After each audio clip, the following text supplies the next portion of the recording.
A polícia do Distrito Federal ainda trabalha na identificação do suspeito de deixar um bebê dentro de uma caixa de papelão num ponto de ônibus. O recém-nascido morreu nessa quinta-feira. Um final trágico para mais um caso de abandono de incapaz.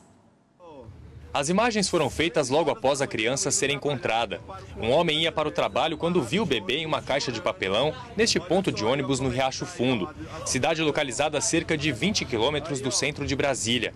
Imediatamente ele parou um ônibus e levou a criança até o batalhão do Corpo de Bombeiros. Mãe abandonando seu próprio filho numa parada de ônibus. Após receber os primeiros cuidados, o bebê, chamado de Lucas, foi trazido para este hospital na capital federal. De acordo com a equipe médica, nasceu com 34 semanas. Ele foi internado na UTI neonatal, mas não resistiu. O abandono de recém-nascido é previsto no Código Penal como crime de abandono de incapaz.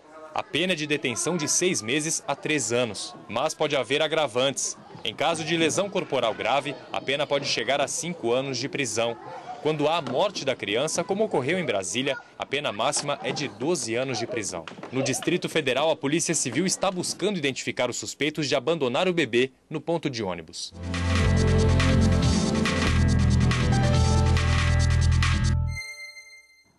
E para falar sobre abandono de incapaz, nós recebemos agora aqui no estúdio Walter Gomes, que é supervisor da seção de colocação em família substituta do Tribunal de Justiça aqui do DF. Boa tarde para o senhor, obrigada pela participação. É um prazer. Boa tarde. Boa tarde. Agora, nós vimos na reportagem que abandono de incapaz é crime. Eu queria que o senhor explicasse o que caracteriza o abandono. Veja, o abandono de incapaz está previsto, né, no artigo 133 do Código Penal, e é importante que a situação seja avaliada em suas peculiaridades.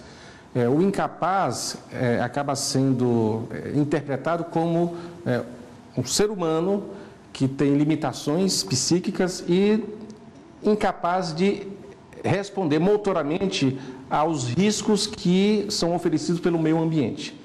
Então, você pode ter um recém-nascido, como você pode ter um adulto que tem deficiência física e mental, e também como um idoso. Então, a figura do incapaz é amplificada a partir da avaliação da situação objetiva.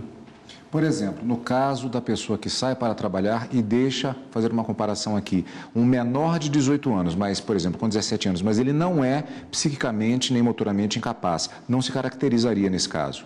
Não se caracterizaria. Por isso, dos especialistas sempre recomendarem que uma situação como essa seja avaliada à luz da razoabilidade e do bom senso, né?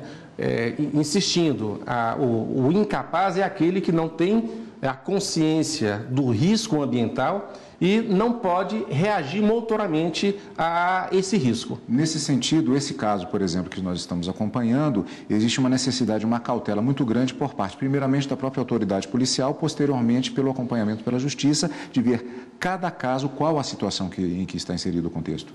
Exatamente. Por exemplo, pode ser até uma depressão pós-parto, né? E aí, a pena é minimizada? Por exemplo. Exatamente, né? A situação objetiva possui variáveis que devem ser aferidas pela autoridade policial.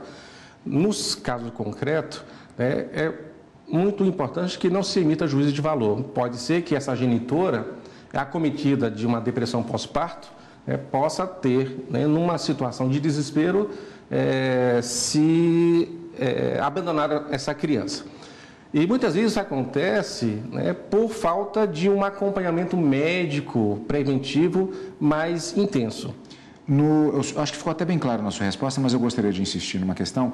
Um idoso, por exemplo, ele é passível de ser classificado em determinadas situações que são muito comuns, infelizmente, de ser caracterizado como abandono de incapaz. Exatamente. O Estatuto do Idoso prevê, inclusive, eventual punição aos filhos que se furtam ao dever de cuidado em relação ao pai que, por alguma razão, se encontra debilitado e sem condições de administrar os altos cuidados. Agora, nós vimos na reportagem, essa criança foi deixada num ponto de ônibus.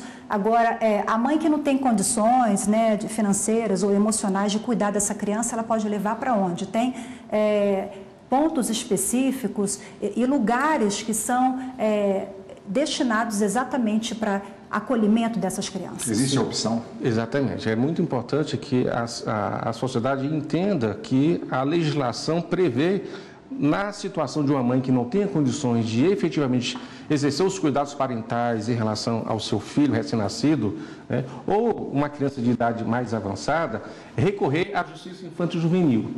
É importante que as pessoas entendam que a entrega de uma criança em adoção à justiça infanto-juvenil não é crime, ao contrário, né, é uma demonstração de respeito aos direitos de cidadania dessa criança ou adolescente. E muitas vezes o abandono de incapaz ou mesmo a entrega dessa criança a qualquer pessoa desconhecida, que não seja parente, ou mesmo a destinação para esquemas ilegais de adoção ilegal, essas práticas, sim, são negativas, são ilícitas e podem receber uma reprimenda penal. A entrega em adoção é prevista no Estatuto da Criança e do Adolescente.